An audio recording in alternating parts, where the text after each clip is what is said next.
this one for? Oh, this was just the original one that showed the connection to the eye of God. You would have these currents. Those flows would actually come out. This implies something about how your eyes work. Our eyes, in particular our third eye, is directly connected to manifestation, where energy is coming out, say, of the third eye, right?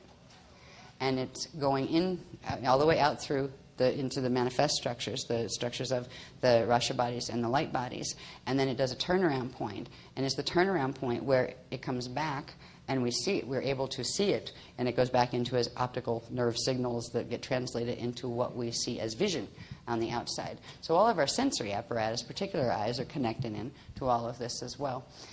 So there's a manifestation current. They're going to show us this at some point too, the manifestation current going out and then what it does and then how it turns around and brings you the holographic picture back to you. And that's how you actually, in energy form, walking around in an energy field. But you experience yourself as having a solid body of various shapes and sizes that does things and sometimes does things you don't want it to do. And walking around where you can touch tables and not walk through walls and those kind of things. That is a holographic sensual holographic representation. It is all energy.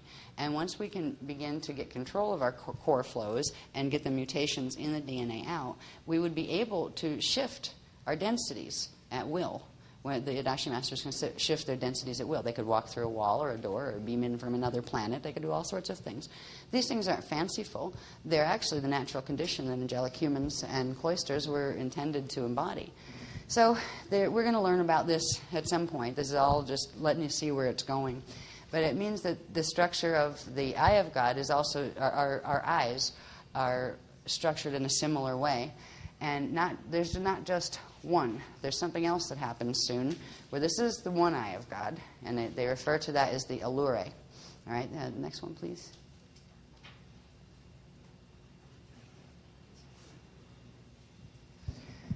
It replicates again. It goes. An eighth expansion, allow the eighth contraction. Let me see the MRA. I forget exactly how it does, but what it does is the whole thing pulls in and then replicates again and makes two more of itself. Actually, it makes one more and splits them.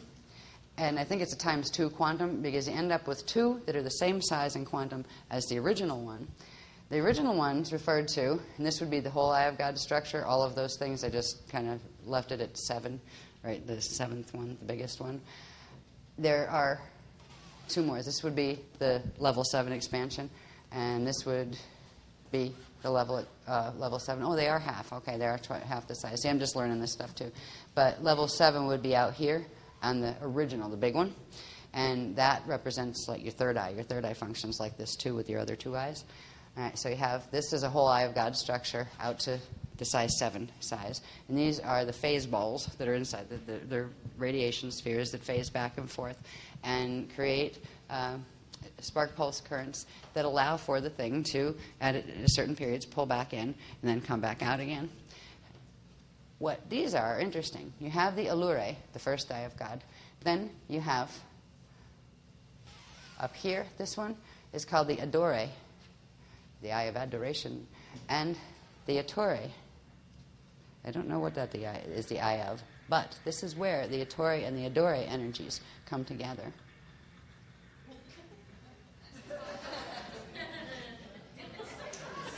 That was funny. Somebody's very happy about this word, about the attore and the adore coming together. Anyway. They all have the same structure as the eye of God, but if I had all those drawn in on top of each other, we wouldn't be seeing anything just going, oh no, not another one of those diagrams. Right, so it's just showing you that are the 3 eyes of God.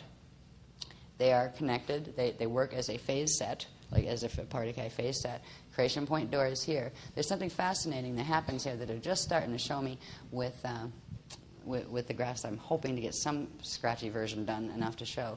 But at the creation point door, remember, spirit bodies back there, and the manifest bodies are here. There we go again. Bless you. These phase together, and they come together at this spark point.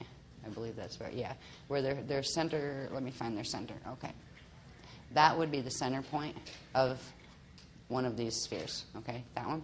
It rides on the outside of the layer 5 of the inner one, right, which would be the 5th ball of the inner one. So this time, when all those that were in different places replicate, they're all lined up, this particular structure with the other ones that move in and out. This replication is half and half, right? So it's like a stationary field. But these, with the eye that moves in the center, these phase down from here. So this one comes down here, and this one phases up here, and their cores and their outer areas spark. And they make spark lines at certain points when they phase. They make it a large backflow spark that would be the same quantum as this, because if each of these are half of the quantum of the original big one, when the spark comes, it would be the quantum of the original big one. It creates a big backflow spark. That opens this entire tube of energy and through the eye and sends the back spark out to spirit. And this is where the structure of spirit body actually starts, I think, and they haven't shown me that yet. But there's a backflow return spark that comes back out.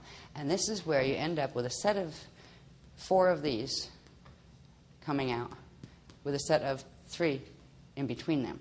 And this is where the yugas and the Adashi cycles going back come in. And they expand and contract. And at certain points, the whole set of them go back behind the door and then go through rebirth cycles again. But they are created by the Adori and the Ettore coming together to form the Amore spark, the spark of Amore, of love. And that's Amore. And right? Yeah. When the moon hits your eye like a big piece of pie. Couldn't resist that. What does that mean, by the way? Anybody know? When the moon hits your eye like a big piece of pie. I always wondered about that line. Pizza pie. But even that. I mean, anyway, that's amore. When you get Adore and Ettore together, they make amore. They make more. They make love. And it opens the lava flows. And so this is literally, it's the, not the back, when they make the spark of love, and that is the backflow spark. So the love is sent back to spirit, and then spirit returns the backflow. And the backflow is the manifestation, the creation, literally. Those cycles that each one of them have a little version of this inside, or bigger, I don't know size yet. I haven't seen them all strung out in the diagrams yet, in the huge Risha body that goes around this. But each one of them has, each of the domains has a structure like this as well. But this was the first one that it formed on. And this is where we get the first Adore and Ettore, and the Amore that have to do with the Amorea center flames we talked about in the light body structures back in K2-3 and those kind of things. So they're all formed here at the beginning point with the Eye of God that's part of the trimester 2 of the Siddha cycle. It's the Kusha cycle. Next one, please. Oh, boy. Yeah. This is some part of the larger Risha body. Now, we've seen this diagram before in relation to the structure of the Rasha body. It's been explained that it's also connected to that the light body would have these 15 layers, actually 4 sets of 15 embedded with each other. But this is an even bigger one that, let's say, the entire Risha body also has those 15 layers. And all of those domains actually take place within them. If we looked at that would mean each domain, first of all, has a kusha, which means it has an Eye of God construct. And the first domain that would be, the first creation point back here that we saw where the first kusha that we just saw would form, that would be at, can I see this part here, please? Thank you. That would be right there. That's what considered the 0.5 span. All right, and if we'll just refer to them as spans for now. Spans and rings. All right, 0.5, which means you have ring 1 way down in there, and then take a step back into it, into that nada crystal. And there would be a space called the 0.5 area in there. That's where you see the original kusha that we just saw. But each of the cycles, as they birth out, start with the kusha, which was the original triad that compressed into forming the crystal that then replicates to form the Eye of God structure, etc. Right. So we have a set of kushas they're called kusha crystals. One at the seed, kusha 1, kusha 2, kusha 3, kusha 4, kusha 5, kusha 6, kusha 7. All right, one is at 0.5. One is at 3.5. One is at 6.5, 9.5, 12.5, 15.5. And this is in the Aurea field that is around this Risha body structure. These kushas become important in terms of ascension because it's activating of the corresponding kushas that allows for the opening of the currents of the eye of God from the particular body domain body that kusha is attached to. It also gets fascinating because we start to see how our chakra system runs through this. All right, if we have the first kusha is here, this would be the kusha for, let's see, and which one is that the domain for? All right, I'll start out here. I can do it better this way. All right, we have, I'll do this one. This is kusha 5. Let me start kind of in the middle. Kusha 5 is at the 12.5 band. All right, that is the crystal for, wait a minute. See, I don't have all of this here. Maybe I have it written here. Did I figure this out yet? No. Dasha 3, 14.5. Yes, I did. Middle. All right, here we go. Inner. The one that is the kusha for the core inner domain is at the 3.5 span, I think. Yeah, just let me read this for a minute, see what I did. 5.5 span, 8.5. Oh, these are things between the kushas. Right. Okay. Oh, boy. Yeah, more structure. All right. If that's 0, 1... I get thrown off with the center one, and I figured it out at some point. But which one's for which domain, right? Is the core, the first one, is that for the core domain? And then this one would be the kusha for the inner domain. This would be the kusha for the middle domain. This would be the kusha for the outer domain. Yeah, from which the outer domain forms. Yes, okay. That's why I was going to start in the middle, because I knew somewhere there my eyes and my brain could come together on that one. So you have the center one that you can't see is the kusha for the core domain, which goes up to layer 3, right, or ring 3. Then the 4, 5, 6 inner domain is kusha, this kusha 2, I think, yeah, kusha 2. And do I have my numbers right? Kusha 1. Kusha 2 is at 3.5. That's that one.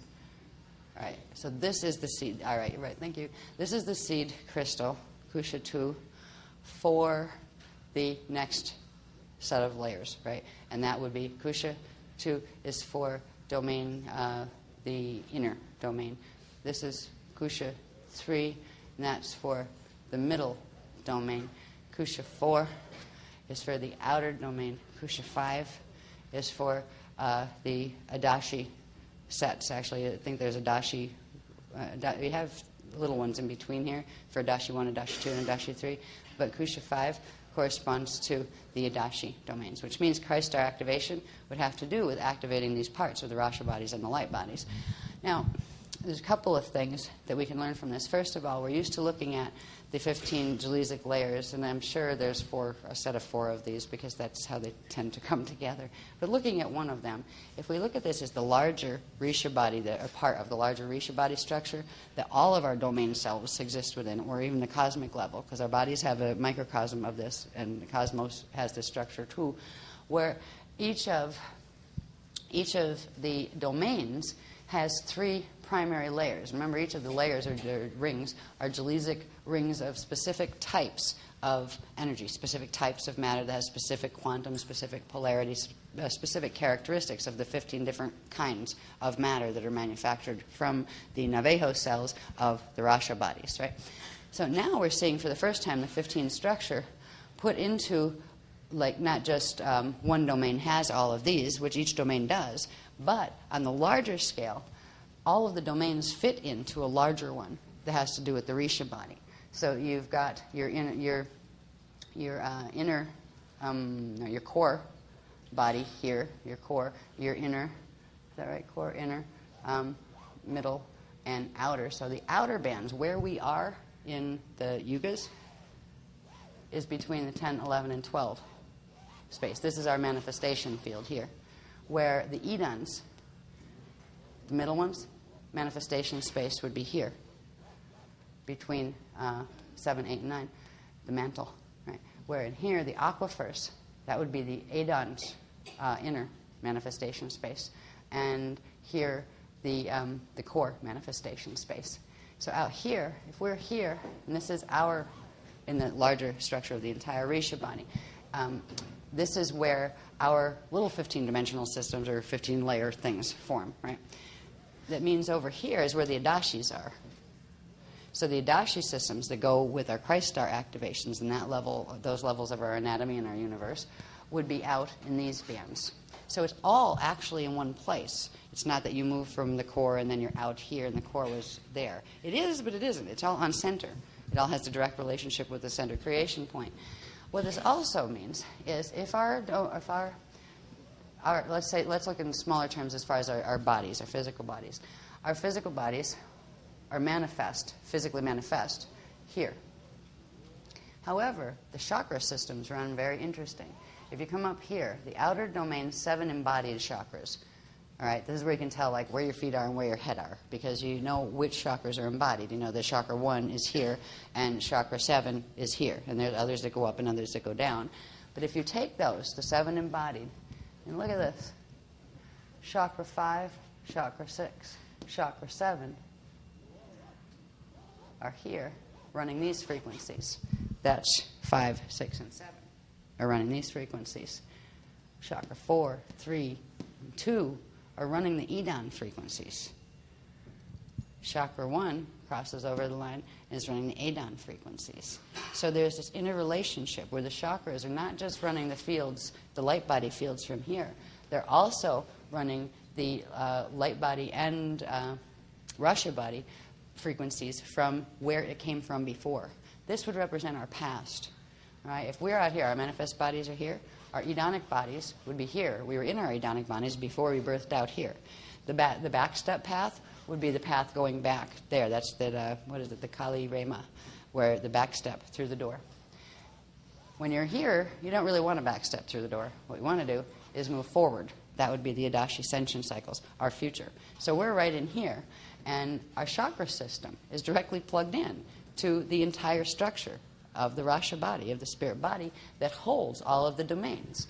So our lower chakras are from chakra 4 down to 2, are actually running, or they're supposed to, when they're not blocked, running the currents of the Edon, and the currents of the Adon should be coming up from the base chakra, and that means we also have in our chakra systems where these kusha barriers are, right? Right? We have right here between 4 and 5. We would have our 4 is here, and our 5 is at the throat. I wouldn't doubt if it's at the Azure, but they haven't showed us yet. They're going to show me some of these because we're going to be activating kushas. Now, we thought about kushas as the little crystal that starts that whole big eye of God structure. But when you put all of that into the sizes of the domains get bigger as they come out. So the kushas get bigger. So these kushas are actually, this one would be an orb, a crystal orb, if it was activated, around our outer domain body, because that one corresponds with this one, right? So if we activate the Christ star, this orb, this kusha, would activate. That whole eye of God structure would activate. But the kusha would activate and radiate. All of the frequencies of here would be open, running through. There's a progression of opening the kusha crystals to allow all of those currents to come up into the outer domain body. And when you open them all and let them all come up, there's enough quantum generated to allow you to activate this kusha so you can open up that level too. It's literally, when you do ascension, it's opening up the doors between all of the domain levels of self. And in so doing that, you put all of your quantum together. It gives you enough to make the turn and go into Adashi cycles. The first level will be 1. This is connected to the Adashi 1 cycle. This is connected to the Adashi 2 cycle. Adashi 1 cycle, Adashi 2 cycle, and the Adashi 3 cycle. And this has to do with what they call the Adashi 1 etheric level. There's something that this is when you start to go back fully into spirit, where you make it through Adashi 3, and then you go completely back behind the creation point door, but where you've taken your entire self back out with you. And what happens in the fields is you go into orb state, and the orbs are the crystal, the kusha crystals. So a big orb around you would actually be the kusha crystal, which is the seed crystal. It holds the seed of the next one out. All right, so that would be the Christ seed, this one. This one is colored aqua, It's that real pretty, the aquiline sun color. So when we talk about activation in a little bit of aquiline suns, we're talking about activating specific ones of the kusha crystals in our bodies in the fields, but also on a planetary level to allow for this planet to be able to handle the frequencies that are coming in from these areas, because they are coming in now through the kale-hara cycle opens these naturally. If you have a planet that isn't able to hold those frequencies, you've got trouble. So our shield on the planet, the Aquafarian shield, is actually going to open the kushas to allow the flows to come through, so there's still the Ascension Earth field is viable here. And we'll also assist in our presence on planet, will assist anyone else who has enough kryst programming left in their bodies to respond to this, where they can pick up and literally just by being on planet with us, get the ability to plug into the host, where their own bodies will do what comes naturally to the kryst. So this is all connected. We have our chakra systems. What's interesting, that's our embodied chakra system. Look over here, we've got the next one, our Kryst body. For Adashi 1, where are its chakras? They run down in past us and also up. So our higher chakras would go up into the Adashis, obviously. But the embodied ones of the Kryst star body, Adashi 1 level, would start, the chakra 1 would be running the frequencies of the outer Eden. Our radon frequencies would be running in chakra 2, 3, and 4. That's the outer domains. And then their chakras 5, 6, and 7, which would be the present state of where they are, would be carrying the present state of where they are. So this is the present state of where the physical manifestation is physical and solid of the Adashi 1 cycle, but it's running the frequencies from here and the frequencies from here, as well as the core currents from up there. See, they'll close back off. Once you make the turn, this implies that you probably have chakras that go down there, but they will close and the kusha will come back and seal those off, because you don't need all of that in that body once it stabilizes in matter up there. What you need to do is be able to pull all the way back through to make the turn. So that's what we're aiming for. Next one, please. This also gets interesting in terms of, oops, I'm not going to go through all this. This is just showing you that maybe later I will go through this. This is showing you a whole stack.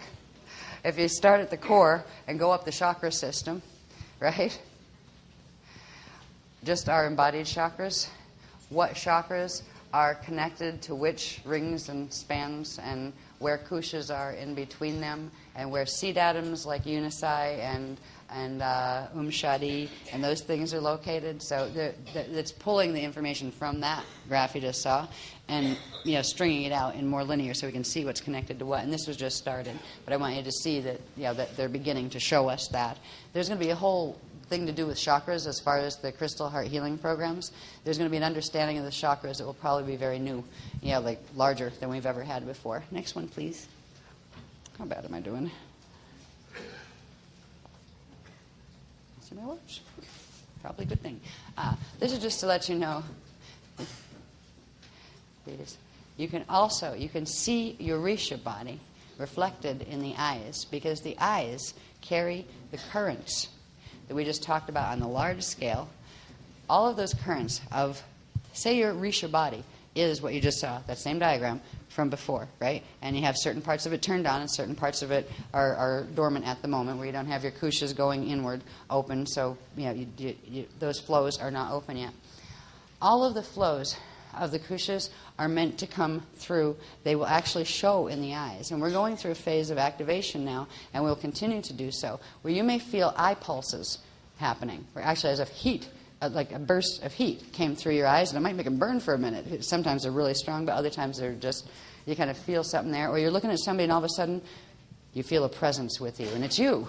And you know it's a you, but you just feel like you deepened, like you went into more spirit, more focus. There's things you'll start to notice as we activate the Rasha bodies, that activates the corresponding currents from the other parts of the domain bodies, that they'll start to activate in the eyes. And just like certain parts of the entire Risha body structure applied to the outer domains. Certain bands of it apply, or not bands, rings applied to the outer domains, some to the middle, some to the inner, some to the core, and some to the Adashi ones. The same thing with the eyes.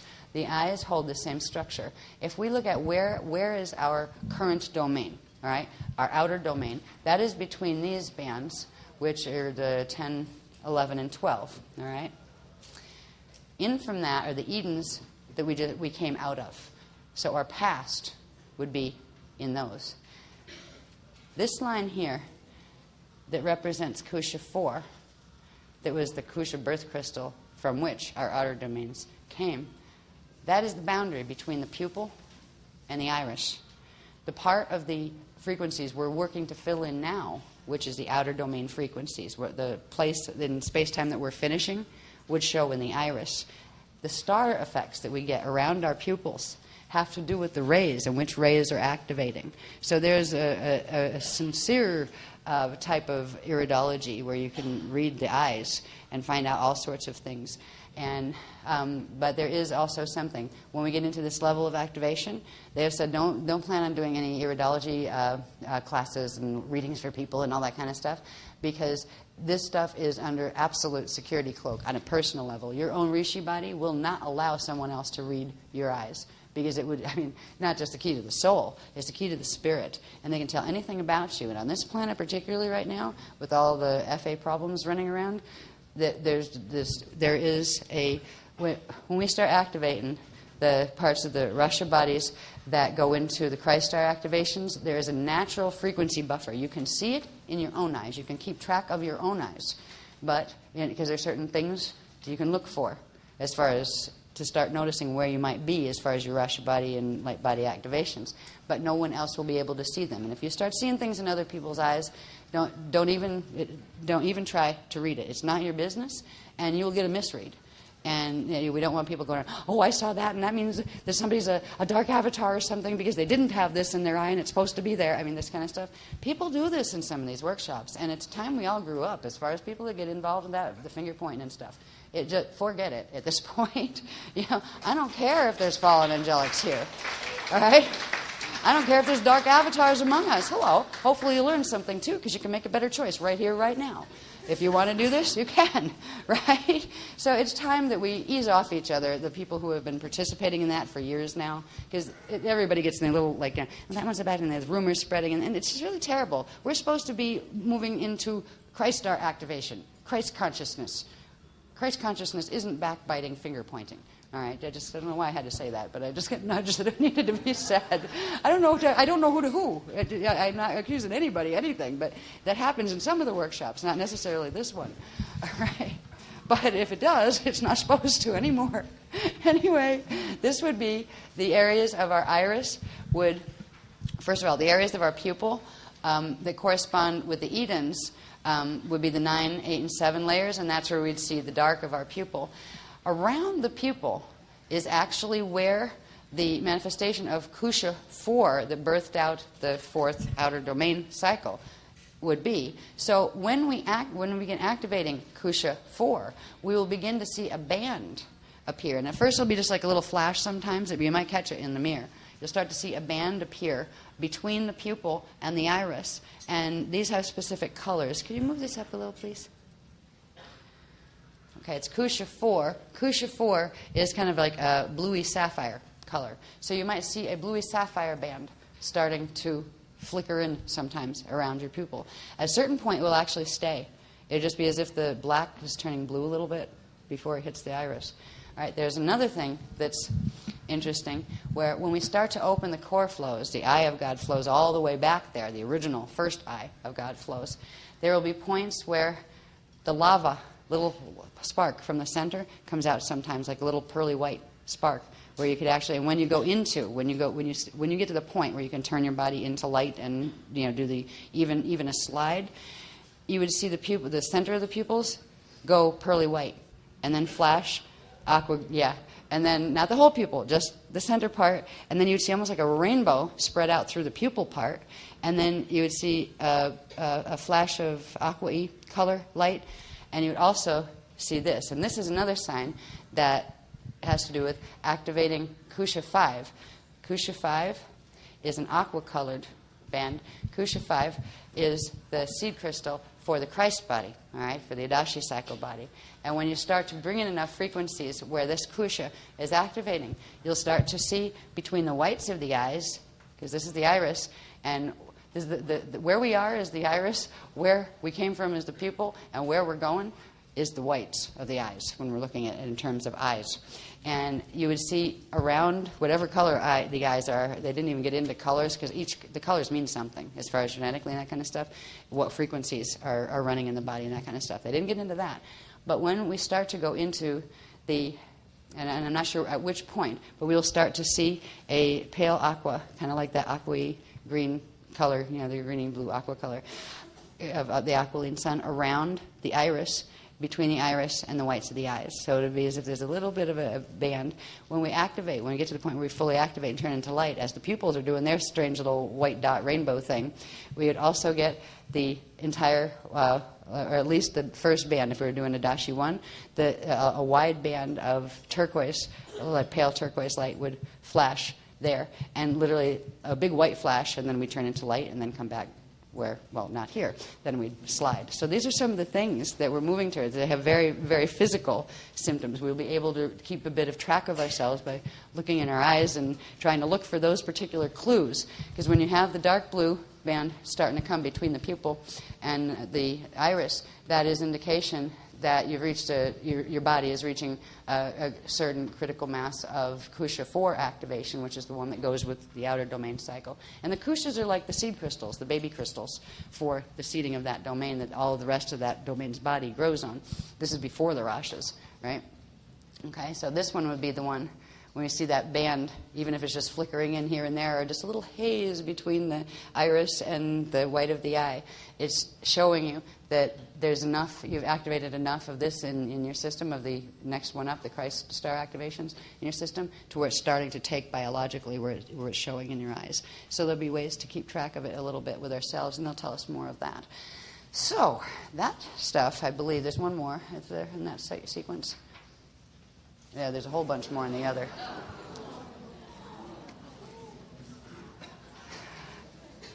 If you happen to be one of the people going into full span,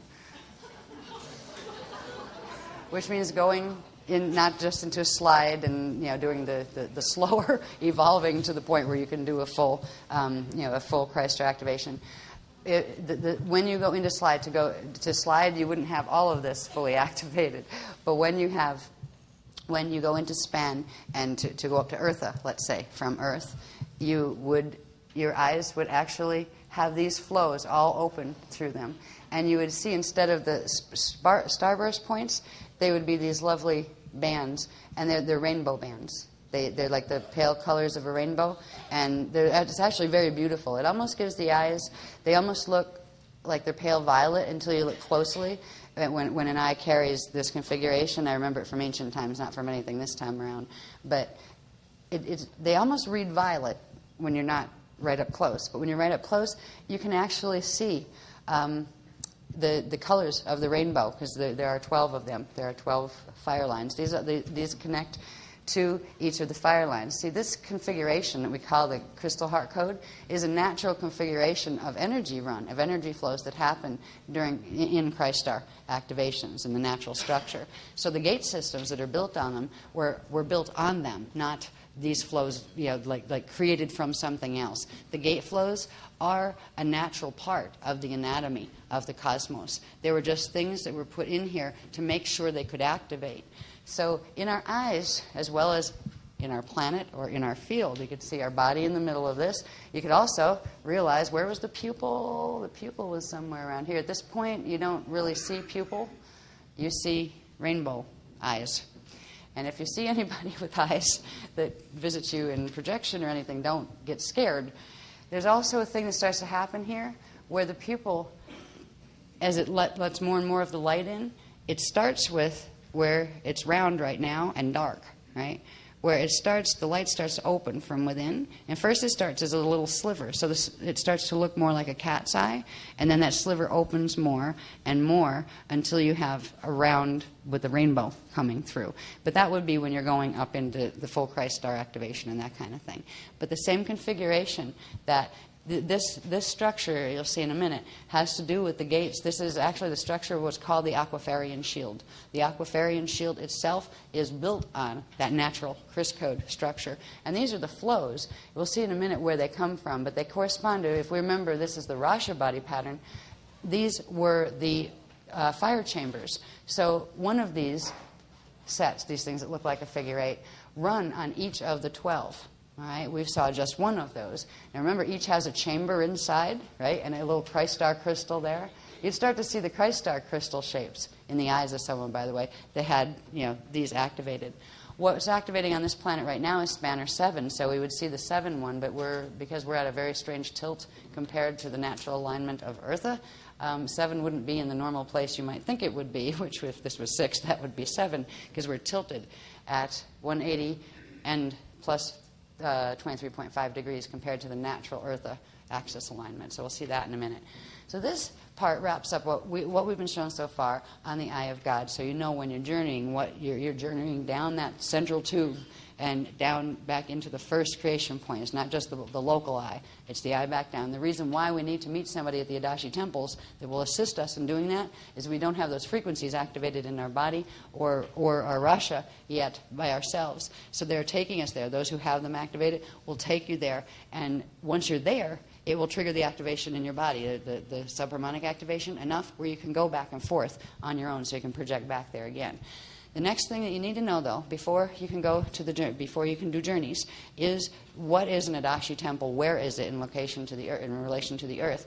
And what this has to do with the vertical maps. The vertical maps are based on the structure of the Rasha body, where you have, and also which is the structure of the light body as well, which has the 4 sets of 15 spheres within spheres, right? The 4 sheaths.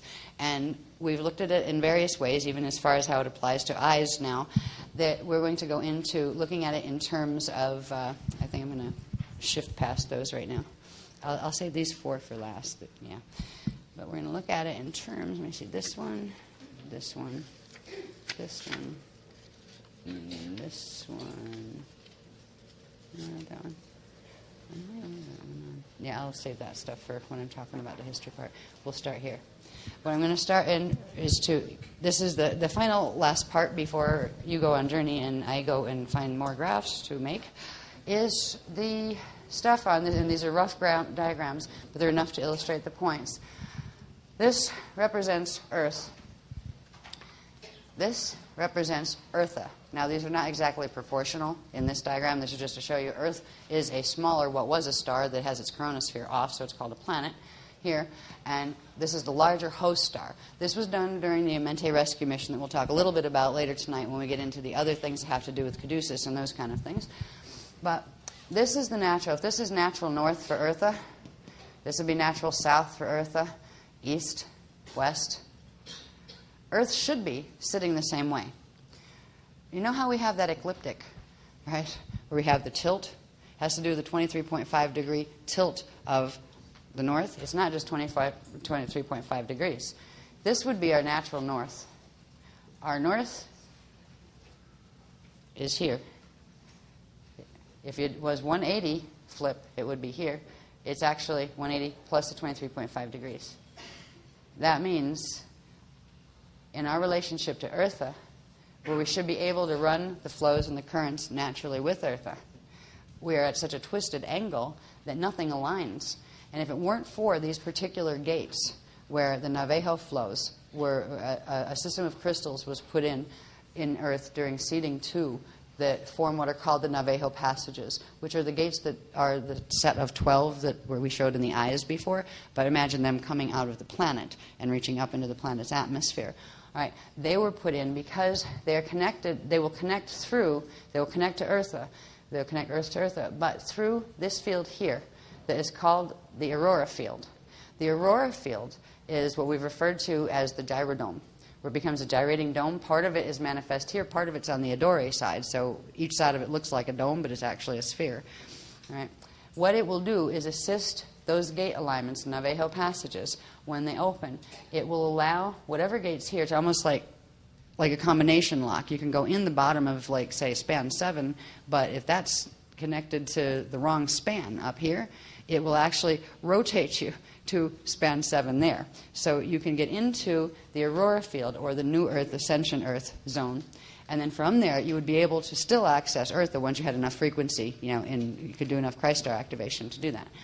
So this is just to show the tilt and the fact that we are a hosting planet. And Sala and Sol, our sun, are like that as well. Their Sol would be the small one, the one we see as our sun here.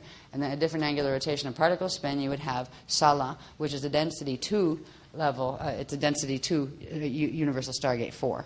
All right, Eartha is universal stargate 3, and Earth is right in the center of it. That's why we've always said Earth was universal stargate 3. That was before they revealed all of this stuff, because they couldn't exactly tell us about Eartha without sounding ridiculous until they showed us how something like that looks and what the technicals are on it. So it is Eartha that is universal stargate 3, but we have access to that because our cores are linked. When a hosting star is put into another star body, its shield is put into a larger star body, and then its fields are turned on where it manifests in there. It is done through linking the core gates where the prana seed is. And remember, we had the prana seed with gates 13, 14, and 15, with 13 at the top. So our prana seed gates link with Eartha's prana seed gates, which would be much bigger.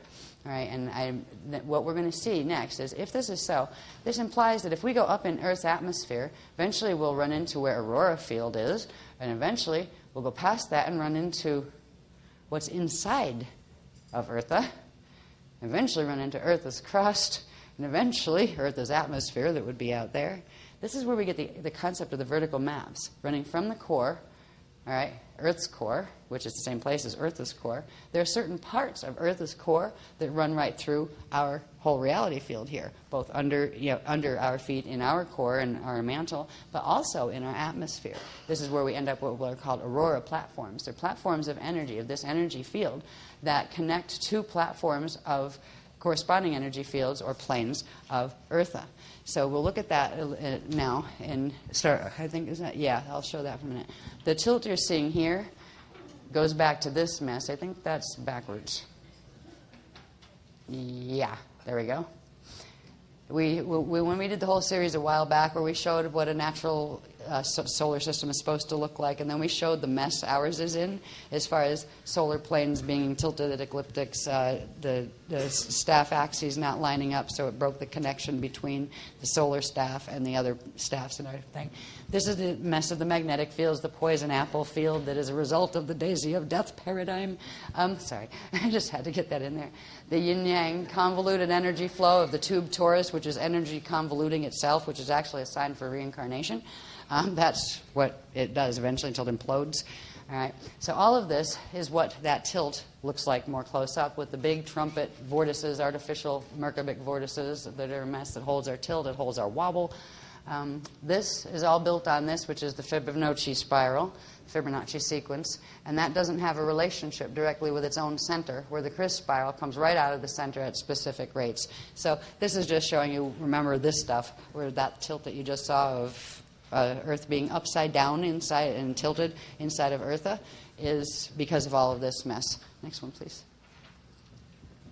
Now, if we go back to Rasha structure, the Rasha body, which is simply the smaller inside one, that the same light body structure, the planes of the light body will manifest in the same way, in the same structure. If we look at just one Kathara grid, which would hold just one of the 4 embedded, right, of the 4 embedded 15 sets of Jaleesic ring sets.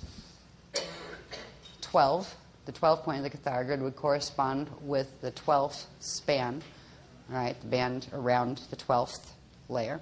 So you have 13, 14, and 15 rings there. This gives you an idea, first of all, how to plot the Rasha bodies on the Kathara grid. Now, when we look at these in relation to what we've known about where we talked about the density levels, the density fields that the Jaleesic layers create, where at the core we have the solid crystal core, right, with the 1, 2, and 3 rings. 4, 5, and 6 rings would be the liquid outer core, or the aquifers. Then we have the 4, 5, and 6, 7, 8, and 9 would refer to 3 layers, the lower, the middle, and the upper layers of the mantle. Here we would have the Ra, Ka, rock, field, or the Ka-Ra, Ka-Rust, right? This is the surface, earth. We're looking at earth now, not just the Rasha body. That's why here we have little trees and stuff. This is where our trees and our houses on the surface are located in relation to just the D2 level. Now, I'm showing it on the D2 level most of the time because D2 is the telluric level that we see as solid. All right, this is the D2 matter that we're walking around in. So I'm showing you where that is. There's also a D3 grid with its 15 set, and there's also a density grid with its 15 set, and there's also inside of this a D1 with its 15 set. But once you get them all together, you can't even see where layers go, so you can't see any differentiation in the planes. So the planes run through each other from that four-level set. And not only does Earth have a set of 4 of them because of the 4 sheaths, body, the D1, D2, D3, and density, so does Eartha. All right? So you have a D1, D2, D3, and density level of Eartha. So we're dealing with not just 4, but 8 of these, right? 8 15 sets that form the planes that run through our core and our planet and our atmosphere and up into Earth's core and planet and atmosphere or star body. So this is the beginning of understanding vertical maps. Is understanding the planes. We can get an idea of how, all right, if that's Earth's core, yeah, that's down there, and science knows about how far down that is and all of that kind of thing. But going upward, there is, fortunately and unfortunately simultaneously, something that we can use as a barometer of how far up what is. So when we start to see where these planes interface, and we start to find where aurora platforms are, which are the safe zones that merge together to form the new ascension Earth field, so we know where they are, and we also know where something called hibernation zones that are reverse spin zones that do not belong here are. So when we're projecting, and not just projecting, not just gliding, but sliding too. You do not want to slide into a hibernation zone by accident because these are reverse spin where part of the light bodies are part of the light body and the Rasha body of each of the 4 sheaths in Earth's body has actually been forced into reverse spin by the FAs getting control of Earth's prana-seed gates 14 and 15. Now 13 is stronger, and they didn't get a hold of that, or we wouldn't be able to run any of these frequencies. They've all anchored in through 13. But they reverse the spin on portions of the natural light body structure of Earth and literally split them in half, making 2 different fields, one at the opposite rotation, so you can't see them. There are fields that are just as solid as here, and they are inhabited. That's where Atlantis went, as far as the land mass, a lot of the people. That's where the Zetas are coming in from. That's where they have most of their main bases. So these are very active spaces, and we'll show you how they form. But the key to that is understanding that first you have, this is just looking at the D2 level of the Rasha body for the planet and the light body. I'll use Rasha and light body at the same time because it means it means the same thing in terms of one is the little one inside the other, but the structure is the same. So if you're looking at the Rasha structure, you're looking at the outer structure too. This is our surface, our crust. Out here, we have the inner Van Allen belt. And we can measure how, from our scientific measurements here, which I haven't had time to do, the inner Van Allen belt starts at a certain level up in the atmosphere that science can identify, however many miles up or whatever. You could take that, it ends at a certain place where what's called the Van Allen gap starts. It's the gap between the inner and outer bands. You could measure that to actually get how wide these are. You know how wide these are compared to things. You could find out how wide the planet should be, actually, and how it isn't the size it should be because of the distortions. But the most important thing is you can learn how far up what platforms are. Where, when you look up, is there any place when you look up that's close enough down to the surface that you might be able to see something interesting or slide into in a good way? Yes, there are cloud cities. And some people have been seeing them as mirages, like as they flicker through and then you kind of lose track of them again. Except there are cloud cities that are good ones and cloud cities that are hibernation zones. So you want to be careful what cloud people you're dealing with. And I'll show you where the cloud bits come from. And then we'll show you how this fits together to form the vertical maps. All right, out here, this area, and this is just the D2 level, remember? This is where the Van Allen gap zone would be from 13 through 15. And that is where our coronosphere, our D2 coronosphere, should be. and isn't, because the planet is not running its coronosphere because it has those particular frequencies blocked out because of the distortions in the grids. So Earth would be a star if it had those. Eartha has a coronosphere there, and Ascension Earth also will have its coronosphere in that position. All right, it's D2 coronosphere. Then there's, of course, the D3 layer that has the same characteristics.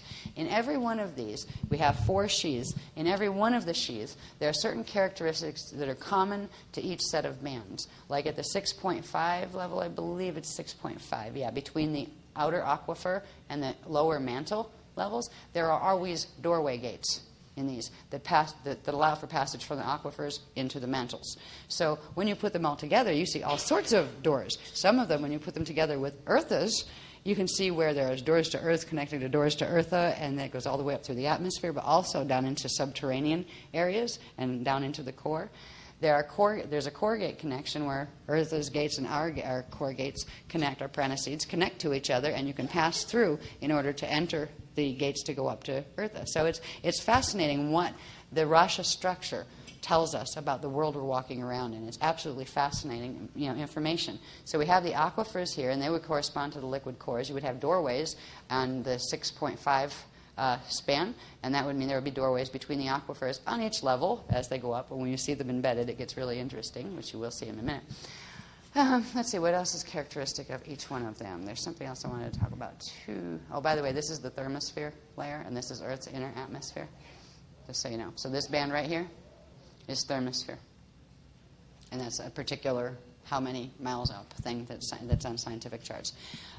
There's something else. Anyway, there's another chart that shows the characteristics of each layer better. There's something I wanted to say, though. All right, go on to the next one, please. Oh, fun. We're still just looking at the D2. Let's look at this part first, okay? Thank you. The middle one. We're still just looking at one sheath, the D2 sheath. What we're seeing here is not what's supposed to be here. What we're seeing are, let's find the Van Allens again. All right, inner Van Allen is here. All right, so this is under the Van Allen, the inner Van Allen belt. Where are we? This is still our D2 level, is it? Yeah. Okay, so this is surface Earth here. There are 3 what are called nets. We have what is called a dermanet. That is the D1 etheric atomic net. That runs right through Earth's crust. We are literally, and up to here. The ozone layer represents the outer level of it, where it stops. Where the net stops, the net is a thing that splits the light fields. All right, and it holds these in static, and we're walking around in a static netted field right here. What's above and below the net is what gets interesting, because the net splits what should be one natural light field or energy field, and it splits it into 2. The one in the net has been kept on its regular spin, its regular organic spin, but the one that forms above the net, the piece of the light. The energy structure of one band that is supposed to be above the net and below it, they were put on reverse spin. And they literally took part of the reality field manifest hologram that was here, put it on reverse spin, and ripped it right out of here. We are in static zones down here, what our stable fields are that we can walk around on. So that was just the D1 dermanet. This connects directly to DNA as well. Our DNA is structured in the same way. We have a D1, D2, D3, and a density, that one around it, aspect. There are 4 sheaths to the DNA. The chemical, we've always called the DNA template refers to the D1 sheath. What we refer to here is the chemical DNA is the telluric DNA. All right. We've talked about DNA overlays. That is the D3 level. There is a net. Now, the D3 level in the DNA overlay, science is just starting to play with epigenetics. They're chemical coatings that are on the outside of DNA that science is starting to learn actually might be more important than the genes themselves, because they seem to be the control for what genes turn on and what genes do. So like the control sheath that actually tells tells the DNA what to do or what not to do. And they also find very interesting characteristics about them. Is like they're susceptible to all sorts of things. EM fields affect them, food and diet affect them, and they watch them. They study them in rats or something. So they're realizing these chemical coatings on the DNA are key to how the DNA is functioning, and it's just a new level of science that's opening up as epigenetics. Well, this is connected. The third sheath, which is the overlay, that's what they're studying in epigenetics. We call it there's something called the ego net, the epigenetic overlay net. And that's the one, it's the D3 net. It's the atomic net. It's made of atomic energy. And it is indeed controlling the DNA on the bodies. All right, so we have our DNA template, which is the D1, our chemical DNA, which is the D2, our epigenetic overlay, which is the D3. And each of them have been harnessed by the D1, D2, and D3 nets. So we've been pretty well wrapped up for packaging and being taken elsewhere, because what they wanted to do for a very long time was send us into, eventually pull all of the natural light fields here that were netted, to start the net spinning and to put the nets on reverse spin, because the nets are holding us steady at this point, and to roll us, the rest of the light fields, into the hibernation zones for full claiming of the territories. That's not going to happen, but boy, are they trying. The problem with the nets is they block everything. They block the natural functions. They block the natural currents that would normally come out.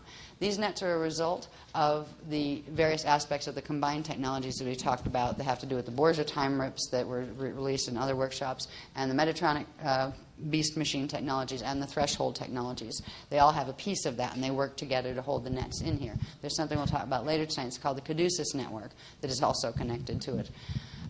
But these nets are what are holding the mutation in on the planet, and it is why Earth is at this point plugged into a fall. You can't pull the matter body fully back from this. What's also good news, though, is on these layers, you see this 1, 2, 3, 4, 5, 6. There are seals here, and I don't think it's on this one, are they? There are also safe zones that run. They're connected to these seals. These are seals on the aquifers that have to do with seals on the levels of the Earth aquifers that are actually up here. They're actually running through our atmosphere, Earth's aquifers, because Earth is so much bigger. We're like down in Earth's cores, and you go out from the core to the liquid core, and you'd have aquifers. So we're actually in Earth's aquifers and core. So this is just giving you the basic idea of how vertical maps start. I'll look at, there's clearer ones than this to talk about things. Can I see this one, please? The vertical is simply this. Take a cross-section of the sphere, right? And just from the core all the way up. You would be able to see, first of all, mark off what layers of the Rasha and light bodies correspond to there. And from there, you can find out where the distortions are. You can find out where the nets are running. You can find out, and you can turn it into feet, as far as like our feet or miles, as far as what science knows. Because now we have markers. We have the Van Allen belts as markers to be able to see how far up something is. We've been told that the thermosphere is right here in relation to these diagrams. Where are we? Right here would be the thermosphere. This is the ozone layer. The ozone layer is formed by the net. It's part of that structure. It doesn't belong there.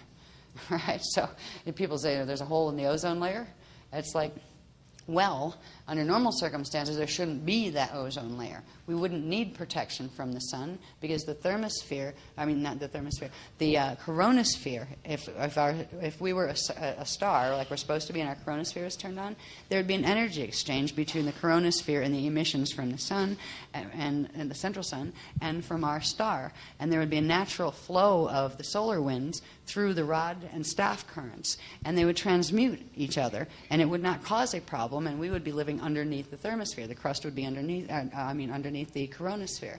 So the ozone at the moment is important because at the moment it is protecting us from the sun because the natural protection of the coronosphere is not functional. But anyway, this is how the vertical maps start, where we have different layers. We have the solid, and this one is from science here, like from a science book. They theorized there's a solid inner core, that there's a liquid outer core, and there's a mantle. Yes, we showed 3 layers to the mantle. They have 2, the mantle and the upper mantle.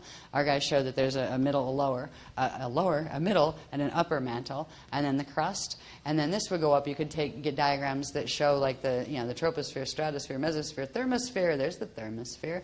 There's the thermosphere. Right? So you can directly correlate the scientific data here with the structure of the planes. That is a direct, understanding the structure of the planes is directly associated with understanding the structure of the Rasha bodies and the Rasha bodies. Next one, please.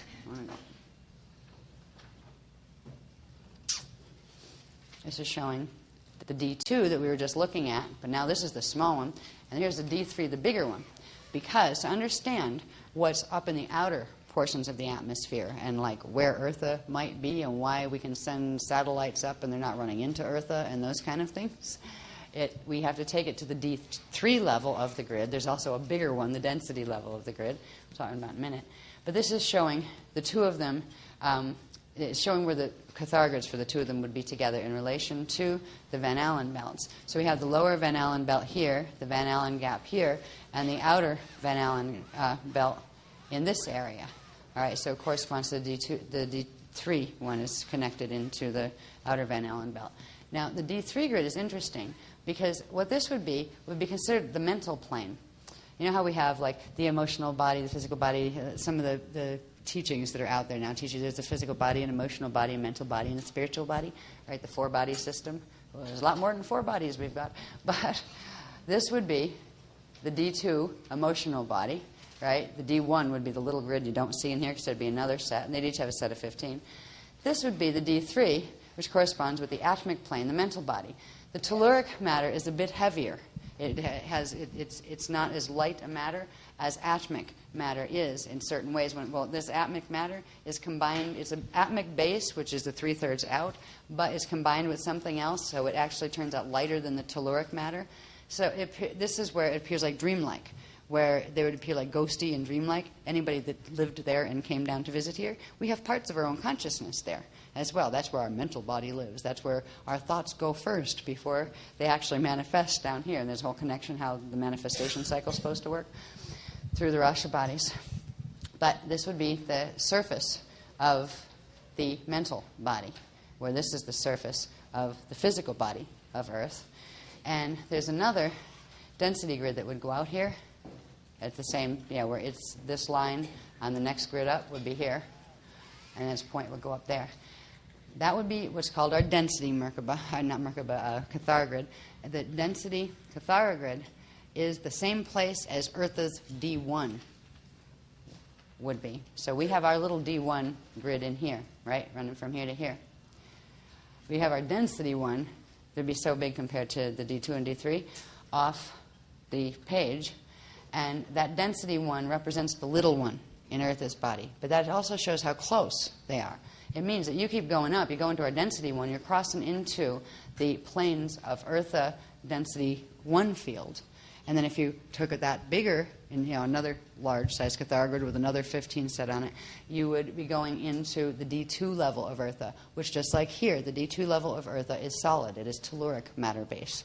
So this will start showing you where physical temples called the Adashi temples exist in Eartha, and how from our physical Earth we are able to first learn to glide to them, and later we will be able to learn to slide to them. And it is from those and through the aurora fields that are safe zone platforms that form between these nets to get us around and through the nets, we will actually at some point have direct encounter with the Aquafarian races, who will come halfway down to meet us on the New Ascension Earth platforms, which is this is a platform too. So when I say platform, Earth is a platform as well, you know what I mean? So it's not like something different than a planet. It's going to be like a different planet or a different version of Earth, but it's right here in the aurora fields. They're going to come down to meet us, and we're going to learn to slide up to meet them and take it from there. So there'll be lots more ascension teachers. Right? Maybe we won't have to give workshops anymore. All right, next one, please. Yeah. This one shows you where Eartha's mantle is.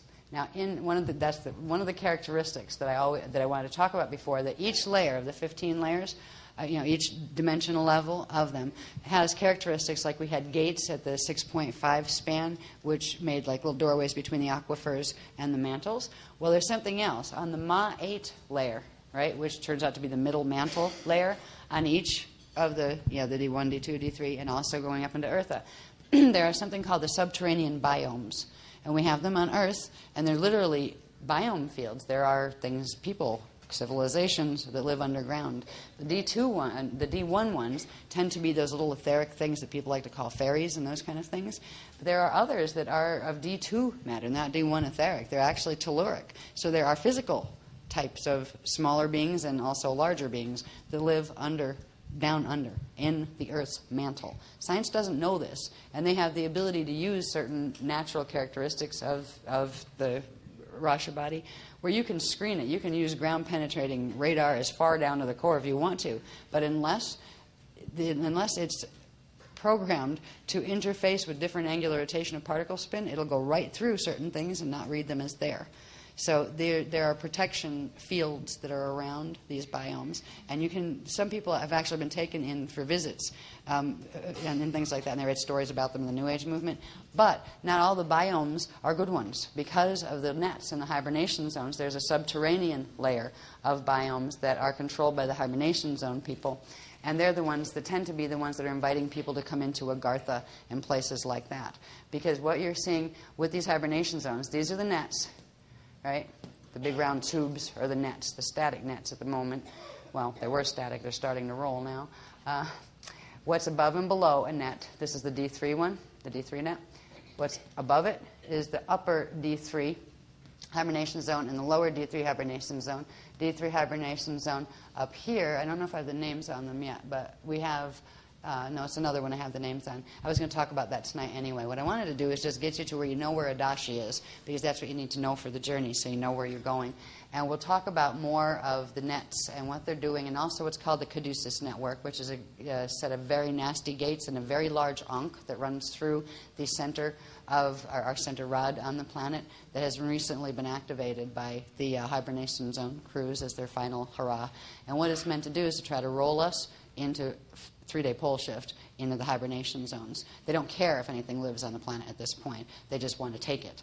And there have been things. What is happening tonight is because of that. The activations that had to be done as far as the Kryst activations accelerating and us aligning with that universal kale-hara cycle have to do with the fact that the hibernation zone people have activated the big ankh that controls the Caduceus network, that is an attempt to take control of the crystal heart gates. So we're in the middle of this big drama. It all has to do with the nets and things. We'll talk more about that later. I want to talk about the exciting part here, especially if you haven't seen these before, is we start to realize how close Eartha really is and how close the new Ascension Earth really is. It's not like you have to take a spaceship far, far away. All right? So we are here. Where's our surface? Our surface, I think, is the D2 grid. So our surface Earth is here. The surface Earth, the crust, is always that layer, that 10.5 layer, isn't it? Let me see, 9.5. I need to get my numbers here. 8, 9, right? 9 point. No, that's 10. The 10 Ra field, and it's between 9 mantle and the 10 Ra light field, so it's 9.5. The 9.5 layer, or band, or span, is always the crust. Even if it's on the D1 grid or the D2 grid, the D3 grid, that will always represent the crust of that particular dimensional grid. So you can tell that's where the crust, if it's a physical star or planet, that's where things would be living on, just like we are on Earth. This out here would be the mental level. That's why there's a little tree here. These are just the splits that they're showing how these are shredded, where there should be just one mental plane. The mental plane is split into two because of the hibernation zones. You have the physical plane is split into two because of the hibernation zones. The etheric plane is split into two. But what you have also are these are called aurora platforms. These are bands of the gyrodome frequency fields, or the aurora frequency fields. Remember that frequency field of aurora that was between Earth and Eartha? It was a buffer field between Earth and Eartha. Well, these are composed of the Krystic frequencies. They're not just little places in one place on the planet. They're spheres that go all the way around. So these spheres are progressively been brought into activation, where they form platforms, first of all, that when we want to go up here, if we want to go up to Eartha, we will be able to move through these platforms at specific angular rotation or particle spin when we do projections, so we don't get entangled in the nets. They are safe zone. It's a safe zone passage up and out.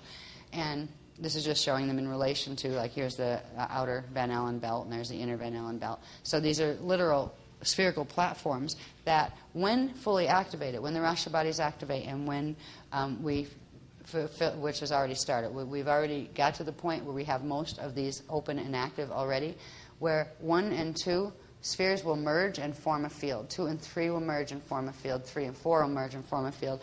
And 4 and up here, Earth's surface will merge and form a field. And we'll literally have, it's like the birth of a sleeping planet. The seed for that planet was planted a long, long time ago. But it holds the imprint of original Amente Earth, which was the original Christic regenesis imprint that Earth received when it became hosted in Eartha. And it has a part of the lower frequencies, because the star, Eartha, is huge. It has some of those frequencies with it also. So what it creates, it's like being on a new planet. When we get to slide there, we'll get to project there first. And when we project to the Adashi temples, we have to project through the New Earth field to get there, through the Aurora platforms. And up here is where the middle mantle, Ma-8 layer, D2 level of Eartha will be located. So it's up here. So we're projecting, when we do our journeys to the Adashi temples, we're literally taking the Aurora platforms, which go out in each direction, and there's one main line that goes up on each of the 12 fire lines. Remember 12 fire lines? Right? Well, each of those 12 fire lines has a direct connection to a specific temple set. Fire line 1 would connect to temple 1, fire line 2 to 2. And the spanner gates, each of those figure 8 ones, each one of those temples has a spanner that runs from Earth to Eartha along that fire line or that fire chamber. So it's all connected. Next one, please. We're almost not doing too bad of close to being done with this part. Nope. Backwards, too.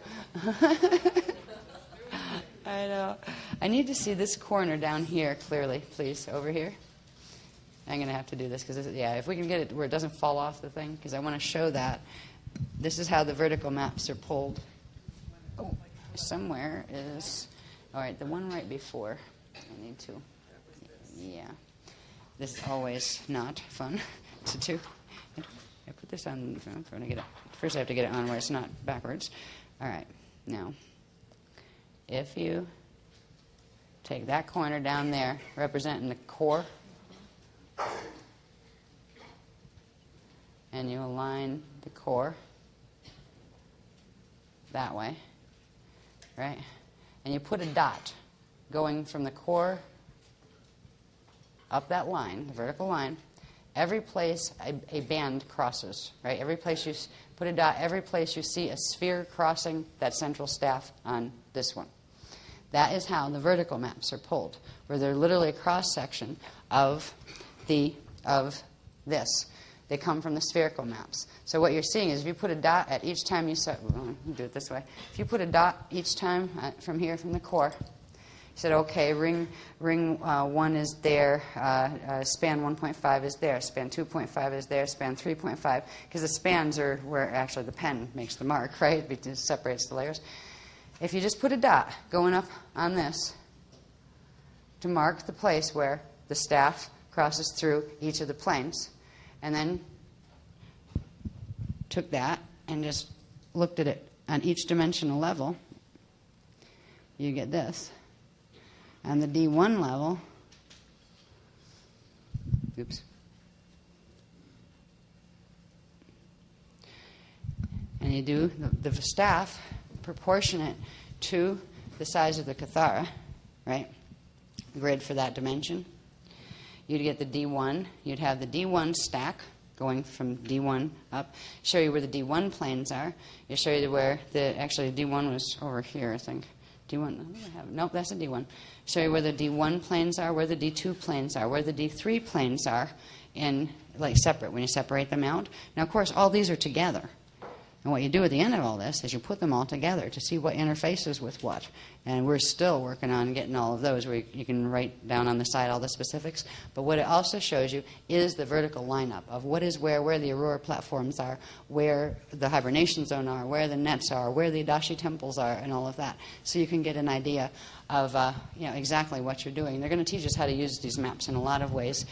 This is D1, this is D2, D3, Earth. This is the density kal-hara grid of Earth, which equals the D1 grid of Eartha.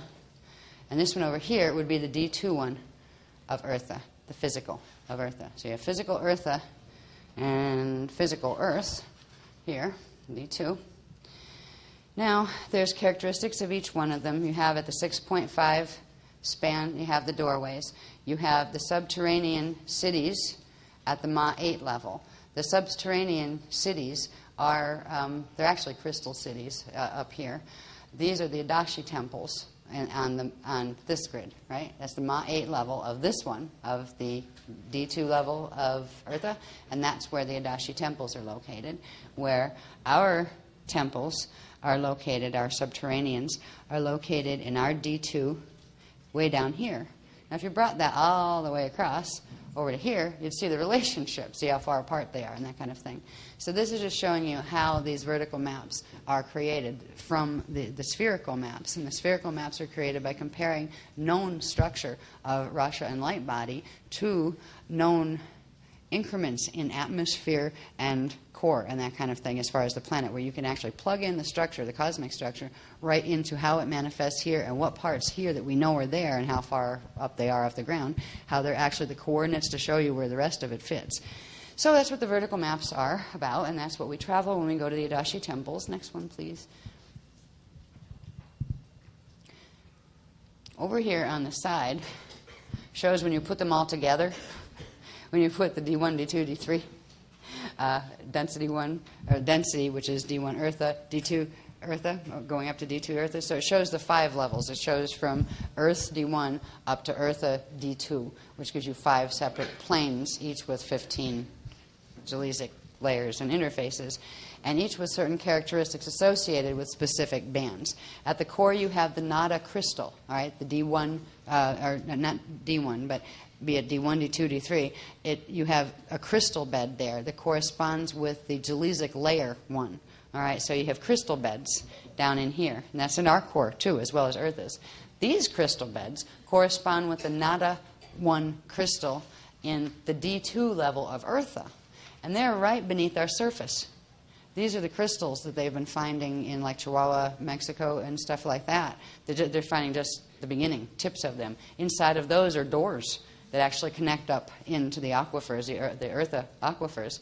Because this would be Eartha's crystal core, where our crystal core is this little thingy down here, right? So they interface directly. They have different qualities of matter, which means they'd have different particle spin, and some you would see and some you wouldn't, depending on where you were standing. We have biomes down here that are our D2 biomes are in Eartha's crystal clusters, right? They are crystal temples. You go down past those crystals they're physically finding on Earth they're shaped like skyscrapers. They're so huge. You go down further past those, and you would actually run into the biome places where our natural biomes on D2 would be. When you go upward, this is Earth's surface crust right here. This is the Adama flame level. Our light field that we're walking around in is Eartha's layer 2 Adama, or ring 2 Adama flame. Right? When we go up a bit further here, we start getting the cloud cities, where we're getting into the where our own D3 level of biomes, right? Because the D3 grid would also have a biome layer to it, so the subterranean biome layer. These are the cloud cities. The lower ones would be our D3 mental body ones, and up not too far from there, we would also have ones corresponding with something in Eartha. And I forget what it is. So I'm just these aren't finished, just so you know. We're just trying to show you how the interfaces work and how they connect to physical things we know are there, like the crystals that are down beneath the mantle, like the surface that we're walking on. All right, they are directly connected here. And these planes interface. We have doorways in various locations, particularly going downward toward the core. There's all sorts of doorway interfaces. Some are D1, which are etheric atomic, which would appear like ghost-like, and you can't take a physical body on its own through them. There are D2 ones that are actually physical. There are D3 ones that are atomic substance, and they are more ghost-like, but not as ghost-like as etheric. So there's all of these different things. This is the hidden realities of this planet. And even if on stars that don't have nets and that aren't messed up, you would still have this interface, but you would have a set of 4, not a set of 8, because we're a hosting star inside of another star. We have the 4 sheath levels of ours, and their 15 sets, and the 4 sheath levels of Eartha to deal with. All right, next one, please. Getting close now. This is just showing you how the Van Allen belts hold in the tilt. This is our D2 Earth in relation to the D2 Eartha grid. Eartha's north, south, east, west. That's connected naturally to the what would be the natural kale-hara grid of our universal gate system here. Our south is here. Our north is here. We have this dyslexic problem happening here of left and rights, particularly the more frequencies from Eartha, Krystic frequencies you bring in. It's like it makes you slightly retarded. You get more and more and more dyslexic, where it's like, go right, and you go, no, that's this way, right? Right? Because if you tip this upside down, it reverses the left and rights. If natural east and west should be east should be here, and west should be there. All right, it has to do with Merkaba and the shields and that kind of thing, where you have east, the 3 position of the shield, and that would be on the left, and west should go that way in a PCM system that we're in. It's all messed up where we have the current, and this is messing up the currents. The more currents we're bringing in from Eartha that are the natural currents to heal us, the more it's triggering that which way am I going kind of feeling. So we'll be clearing that as we do the Christ star activations. But people that do suffer from those conditions, children and things, it is because they are running a dual set of frequencies. Talk about bipolarity. We're all bipolar on this planet at the moment because we have 2 sets of frequencies, one set of them reversed, coming in from the hibernation zones and from the mess that's holding this in tilt. And it's actually the Van Allen belts that are holding Earth in tilt. All right, they're actually the key, one of the key structures that the nets form. The invisible nets actually help form the Van Allen belts. And they are keeping the tilt. They are the final lockdown on the tilt to keep this misalignment. And I just wanted you to see that. So there's Earth D3 here. No, yeah, Earth D3 would be up here. Our cloud cities, they would be our natural cloud cities, Earth D3 cloud cities. But the D1, D2, and D3 layers have been split by the 3 bands. So you have hibernation zones running through all of them, but you also have aurora platforms coming through. Next one, please. And the aurora platforms have been our salvation. It's why we can get out to the Adashi temples to get training for this. If it weren't for the aurora platforms, we'd be stuck here under the nets. This is just showing you the vertical stack, and there's more of these. We'll cover more of this evening. But from the core, going all the way up to the Ma 8 level, middle mantle of Eartha D2, and it has crystals too, just like we have crystals here, right?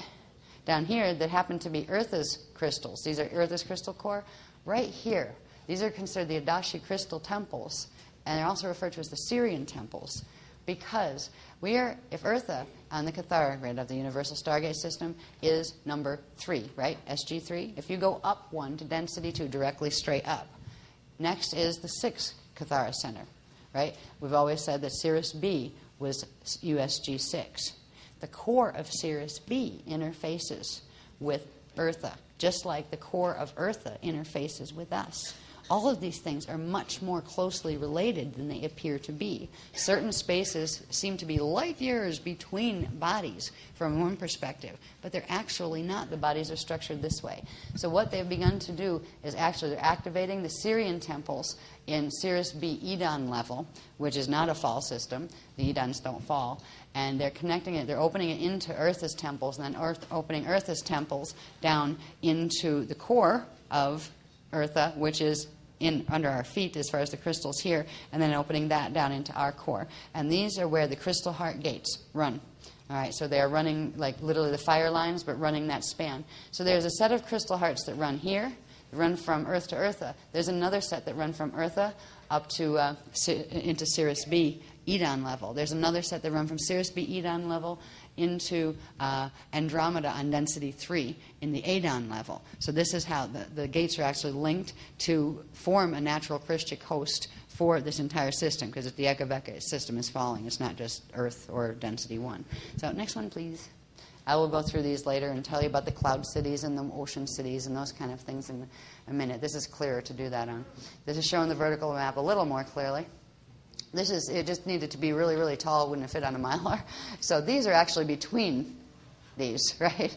They would be stacks between them as far as where they're located. But it's in between these bands that the aurora platforms are, and they're like reality fields that are actually inhabited by different ones. Primarily this one here is where the Aquafarian live, and that's where these guys will be interacting with us directly first, because they're direct descendants and vice versa.